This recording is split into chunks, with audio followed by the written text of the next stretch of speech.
Hello everyone, back with my number 4 and my David Bowie countdown. And number 4 is the brilliant Diamond Dogs. Now Diamond Dogs is David Bowie's, I think that would be, it was released in May 74 and it's his 8th studio album and it's an absolute masterpiece. What can you say about this album?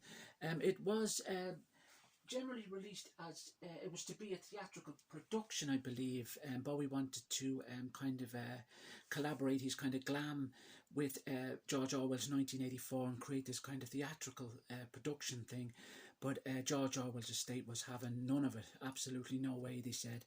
So the second half generally of this album, of what he wrote for that production, appeared on this album. But by God, this album does not fail. Really, it's kind of his last album, getting away from kind of that glam kind of phase as such. He went on then, of course, with the Young Americans, with the Plastic Soul influence as such. But what a way, though, because he had killed off his character of Ziggy Stardust and a year or so prior, and I think he wasn't written off as such, but people kind of said, oh God, what's he going to do now? He kind of split up the Spiders from Mars, and the record company was worried and his manager was worried, and there was a lot kind of going on, and even his own head was a bit. But he had this in mind to do this George Orwell thing.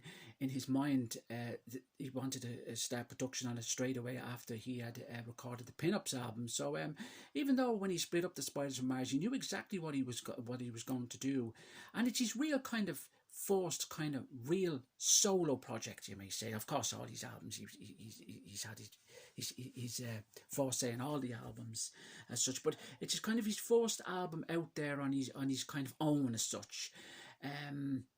Yeah, and the thing is too, he plays most of the instruments on this album, guitar and sax, so forth. But by God, it's some album. It's a very, very powerful album and very much a favourite among Bowie followers.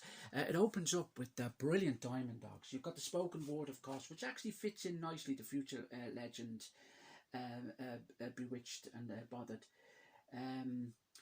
which is the spoken word, the lead up to the actual song Diamond Dogs, and then you hear the guitar sound coming in, and it's absolutely mind-blowing. What a song. One of my favourite songs of all time, Diamond Dogs. It sounds as good today as it did when it was released in 74.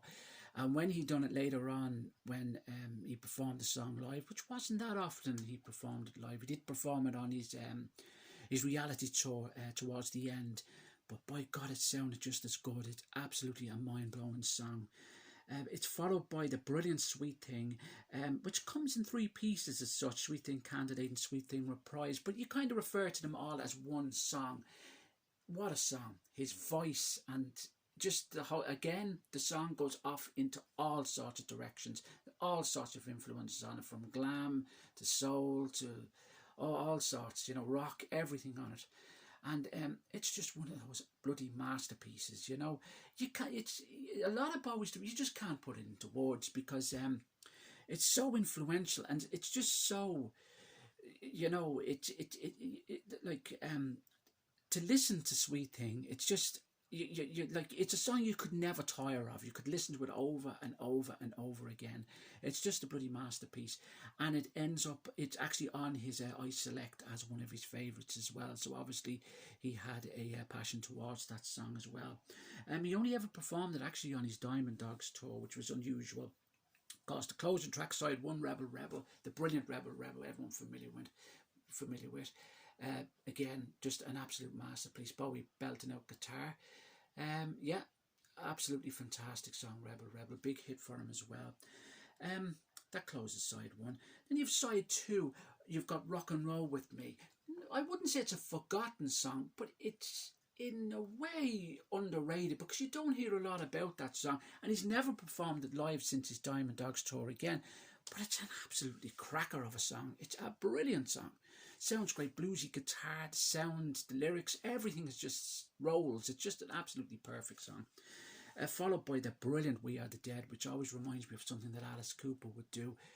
Again, I feel, I'm not going to use the word underrated, but it's one of those songs, it just doesn't get the credit it deserves. It's an absolutely cracking song.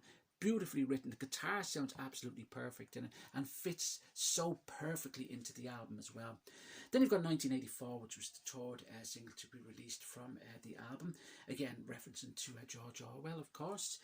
You have the brilliant then closing track, Big Brother, followed by the chant of the ever-circling Skeletal Family, which again is one of my favourites. Just an absolutely belter of a song.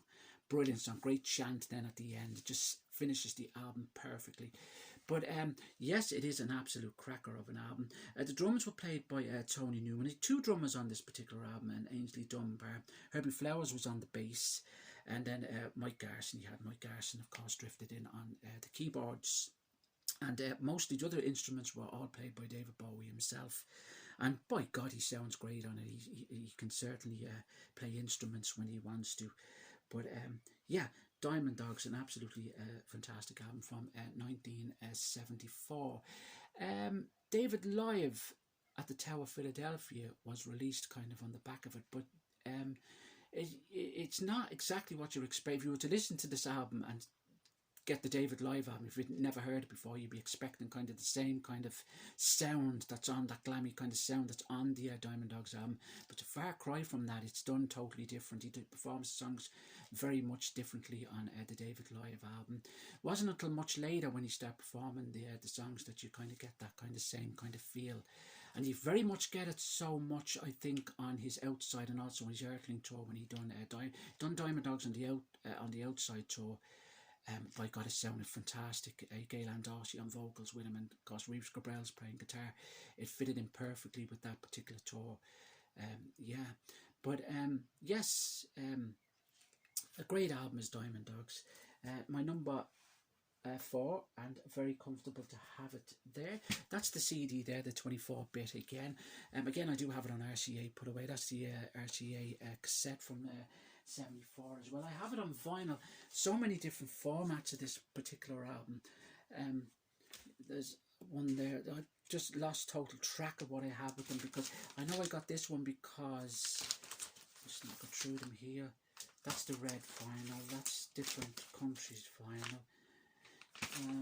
Yeah, I got this one because it has the name, the full length name of the fourth song. Main Man. I don't know why now that was. I forget now why that is. And then I have some gatefolds, and some is different lyric sheets and stuff in it. And then I have the Ryko disc copy, which has the bonus tracks in it. The bonus track actually is a cover version of a Bruce Springsteen song, Growing Up. And also it has the alternative version of Candidate, which absolutely is another fantastic song. Sounds absolutely brilliant. I never understood why that wasn't in the Who Can I Be Now box set. And in 1990, when they did remaster these Ryko discs and the EMI, they stuck the dick back on the dog, which Bowie thought was absolutely fantastic. Because a lot of the 1990 Ryko disc catalogue, they had to refer to David Bowie before they actually put any bonus material on it. And he liked the idea of putting the dick back on the dog.